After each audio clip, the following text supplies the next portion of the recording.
जिसके कल और आज के स्कोर्स आ चुके हैं और उसके मुताबिक जो 3 कंटेस्टेंट्स आज बॉटम 3 में हैं। दोस्तों, इंडियन आइडल सीजन 15 में पूरे 3 हफ्ते खत्म हो चुके हैं और 3 हफ्तों से शो में एक भी एलिमिनेशन अनाउंस नहीं हुआ है और अब जाकर पूरे 3 हफ्तों के इंतजार के बाद इंडियन आइडल सीजन 15 में एलिमिनेशन अनाउंस कर दिया गया है। जी हाँ, जब एलिमिनेशन अनाउंस होगा तब आप सभी चौंक जाओगे क्योंकि जजेस ने एक ऐसे कंटेस्टेंट को शो से एलिमिनेट किया है जिसका ऑडियंस को उम्मीद भी नहीं था।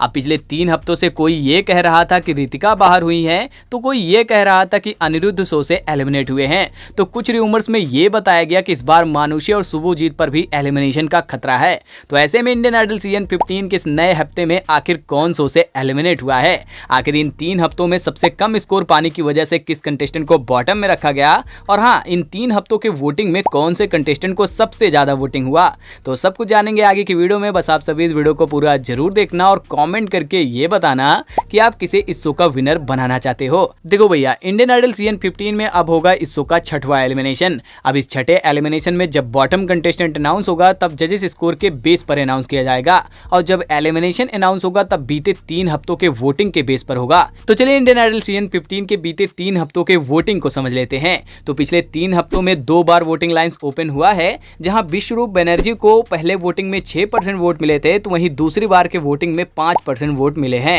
तो वहीं मयूरी शाह की बात करें तो मयूरी को पहले वोटिंग में 9% और दूसरे वोटिंग में 8% वोट मिले, मतलब वोटिंग में मयूरी को भी नुकसान हुआ है। तो उसके बाद प्रियांशु दत्ता की बात करें तो पहली बार के वोटिंग में 6% वोट और दूसरी बार के वोटिंग में 9% वोट मिले हैं और प्रियांशु को वोटिंग में बहुत ज्यादा फायदा हुआ है। तो यह बात करें चैतन्य की तो इनको पहली बार के वोटिंग में 5% और दूसरे बार के वोटिंग में 6% वोट मिले हैं, जो कि कहीं ना कहीं इनको बॉटम की तरफ ले जाने के लिए काफी है।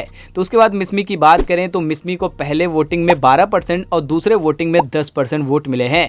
तो अब बात करें स्नेहा शंकर की तो इन्हें पहले बार 10% और दूसरी बार 11% वोटिंग हुआ है। तो वहीं अनिरुद्ध की बात करें तो अनिरुद्ध को पहली बार 3% और दूसरी बार 6% वोटिंग हुआ है, मतलब इनकी भी वोट्स में थोड़े बहुत बदलाव हुए हैं।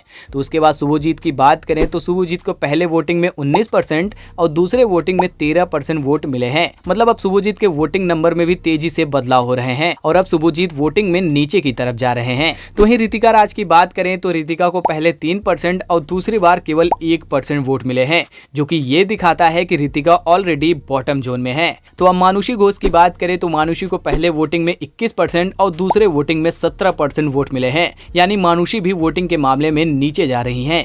तो वहीं रागिनी शिंदे की बात करें तो पिछले 3 हफ्तों के 2 बार के वोटिंग में रागिनी को सबसे ज्यादा फायदा हुआ है। रागिनी को पहले वोटिंग में 7% और दूसरे वोटिंग में 13% वोट मिले हैं, मतलब रागिनी के वोटिंग परसेंटेज ग्रोथ 2 गुना है। अब इन सभी को देखें तो कहीं ना कहीं रितिका और अनिरुद्ध ये दोनों बॉटम जोन में हैं। साथ ही एक ऐसा कंटेस्टेंट बॉटम में आएगा जो पॉपुलर है, यानी कोई पॉपुलर कंटेस्टेंट भी बॉटम में जरूर रखा जाएगा। हालांकि 3 हफ्तों से एक रूमर्स ये आ रहा है कि इंडियन आइडल सीजन 15 से रितिका को शो से एलिमिनेट कर दिया गया है। अब आपकी क्या राय है इस एलिमिनेशन पर, आप कमेंट करके हमें जरूर बताना। और हाँ, आपके टॉप 3 लिस्ट कौन कौन सी है आप कमेंट में हमें जरूर बताइएगा और हाँ, इस चैनल को भी सब्सक्राइब करना बिल्कुल मत भूलिएगा। बाकी मिलते हैं बहुत जल्द एक नई वीडियो के साथ, तब तक लिए जय हिंद।